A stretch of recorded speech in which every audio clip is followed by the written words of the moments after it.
तो दोस्तों अगर आप भी अपने फ़ोन पे के अंदर जो भी आपने यूपीआई पिन अपना सेट किया हुआ है, आप सही पिन डाल रहे हैं लेकिन आपको फ़ोन पे के अंदर रॉन्ग यूपीआई पिन का जो प्रॉब्लम है, जैसा कि देख सकते हैं इस तरीके से अगर रॉन्ग यूपीआई पिन का प्रॉब्लम आपको मिल रहा है, आप सही पिन डाल रहे हैं लेकिन फिर भी आपका जो पिन है वो वहाँ पर रॉन्ग बता रहे हैं, आपका बैलेंस चेक नहीं हो पा रहा है, या अगर किसी को पैसा आप सेंड कर रहे हैं तो वहाँ पर रॉन्ग यूपीआई पिन का प्रॉब्लम आपको मिल रहा है। तो आप इस प्रॉब्लम को किस तरीके से सॉल्व कर सकते हैं और ये प्रॉब्लम जो है आपको क्यों आ रहा है, सारा कुछ मैं इस वीडियो में आपको बताने वाला हूँ। सो अगर आप भी अपना रॉन्ग यूपीआई पिन प्रॉब्लम को सॉल्व करना चाहते हैं तो इस वीडियो को बिना स्किप किए आप लास्ट तक जरूर देखिएगा। तो चलिए शुरू करते हैं। जैसा कि मैं भी आपको दिखा दे रहा हूँ, यहाँ पर चेक बैलेंस के ऊपर क्लिक करते हैं, यहाँ पर बैंक अकाउंट के ऊपर क्लिक करते हैं और यहाँ पर जो भी मेरा यूपीआई पिन है मैं यहाँ पर इंटर कर लेता हूँ। जैसे आप अपना जो यूपीआई पिन है वो डाल लेते हैं, जैसे कि मैंने यहाँ पर अपना यूपीआई पिन डाल लिया है। अब यहाँ पर ब्लू टिक वाले ऑप्शन के ऊपर क्लिक करते हैं तो देख सकते हैं यहाँ पर रॉन्ग यूपीआई पिन का जो प्रॉब्लम है आ चुका है। मतलब यहाँ पर मेरा जो पिन है वो रॉन्ग बता रहा है, जो कि मैं यहाँ पर अपना सही पिन इंटर कर रहा हूँ लेकिन यहाँ पर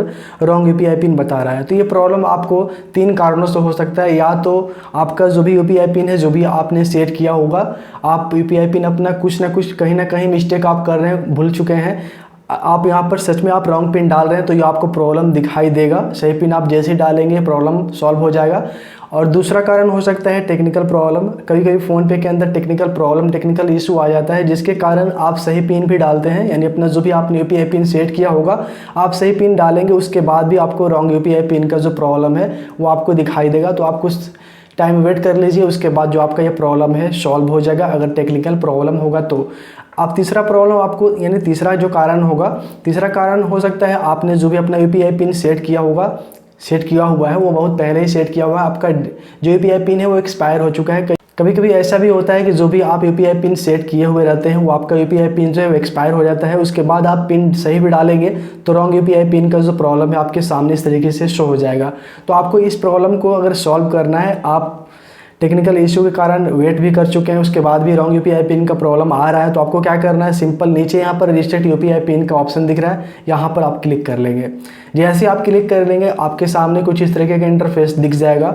अब यहाँ पर आपके सामने यहाँ पर डेबिट कार्ड का ऑप्शन मिलेगा। अगर आप डेबिट कार्ड के थ्रू करना चाहते हैं तो अपने एटीएम डेबिट कार्ड का जो भी नंबर होगा, उस पर कार्ड नंबर दिया गया होगा एटीएम कार्ड के ऊपर, उस कार्ड नंबर का लास्ट का 6 डिजिट आप यहाँ पर डालेंगे।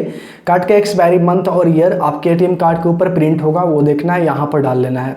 उसके बाद आप प्रोसीड कर देंगे। अगर आप एटीएम कार्ड के थ्रू नहीं करना चाहते हैं तो नीचे आपको ऑप्शन मिलेगा don't have debit ATM card, इसके ऊपर आप क्लिक करेंगे तो आपके सामने अगर आपका जो भी बैंक आपने लिंक किया होगा, अगर उसके अंदर आधार वाला जो ऑप्शन है वो इनेबल होगा, क्योंकि सभी बैंकों में भी आधार वाला जो ऑप्शन है वो काम नहीं कर रहा है। अगर आपके बैंक के अंदर आधार वाला ऑप्शन काम कर रहा होगा तो आपको आधार नंबर डालने का ऑप्शन आ जाएगा, नहीं तो आपको अपने एटीएम डेबिट कार्ड के थ्रू ही अपना जो यूपीआई पिन है वो रीसेट करना होगा। तो चलिए मैं यहाँ पर एटीएम कार्ड का जो भी डिटेल्स है मैं यहाँ पर इंटर कर लेता हूँ। तो देख सकते हैं मैंने जो भी मेरा एटीएम डेबिट कार्ड है उसका डिटेल्स मैंने यहाँ पर सबमिट कर दिया है। अब यहाँ पर प्रोसीड कर देते हैं। जैसे आप प्रोसीड करेंगे नेक्स्ट पेज आपके सामने इस तरीके से आएगा। यहाँ पर देख सकते हैं आपका जो भी ओटीपी आएगा ऑटोमेटिक वेरीफाई हो जाएगा, लेकिन ऑटोमेटिक अगर वेरीफाई नहीं हो पाता है तो मैसेज में आपको अपना जो ओटीपी है वो देखना है और यहाँ पर खुद से एंटर कर देना है। उसके बाद यहाँ पर ब्लू टिक वाले ऑप्शन के ऊपर आप क्लिक कर देंगे। अब यहाँ पर देख सकते हैं 6 डिजिट का यूपीआई पिन सेट करने का जो ऑप्शन है दे दिया गया है। तो जो भी आप पिन रखना चाहते हैं 6 अंकों का, वो अपना एक पिन यहाँ पर इंटर कर लेंगे। जैसे आप पिन जो भी रखना चाहते हैं अपना पिन यहाँ पर डाल लेते हैं। तो डालने के बाद आपको यहाँ पर ब्लू टिक का ऑप्शन शो होगा, इसके ऊपर आप क्लिक करेंगे तो फिर से एक बार कंफर्म करने के लिए बोलेगा। तो आपको क्या करना है, सेम पिन को, वही पिन फिर से आप दोबारा डाल देंगे। जैसे ही आप अपना दोबारा पिन इंटर कर लेते हैं, सेम पिन दोबारा फिर से डाल लेते हैं। उसके बाद इस ब्लू टिक वाले ऑप्शन के ऊपर क्लिक करेंगे, बस कुछ सेकंड वेट करेंगे। आपका जो भी यूपीआई पिन है देख सकते हैं सक्सेसफुली सेट यहाँ पर हो चुका है। उसके बाद यहाँ पर अपने अकाउंट के ऊपर आप क्लिक करेंगे और जो भी आपने अभी फिलहाल अपने यूपीआई पिन रीसेट किया है उस पिन को आप इंटर करेंगे। जैसे आप पिन डालते हैं, डालने के बाद आप इस ब्लू टिक वाले ऑप्शन के ऊपर क्लिक कर देंगे तो आपका जो भी प्रॉब्लम है वो 100% सक्सेसफुली सॉल्व हो जाएगा, रॉन्ग यूपीआई प्रॉब्लम। और आपका जो भी यहाँ पर डिटेल्स है, मतलब कि जो भी आपके अकाउंट का बैलेंस है आपके सामने इस तरीके से डिस्प्ले हो जाएगा।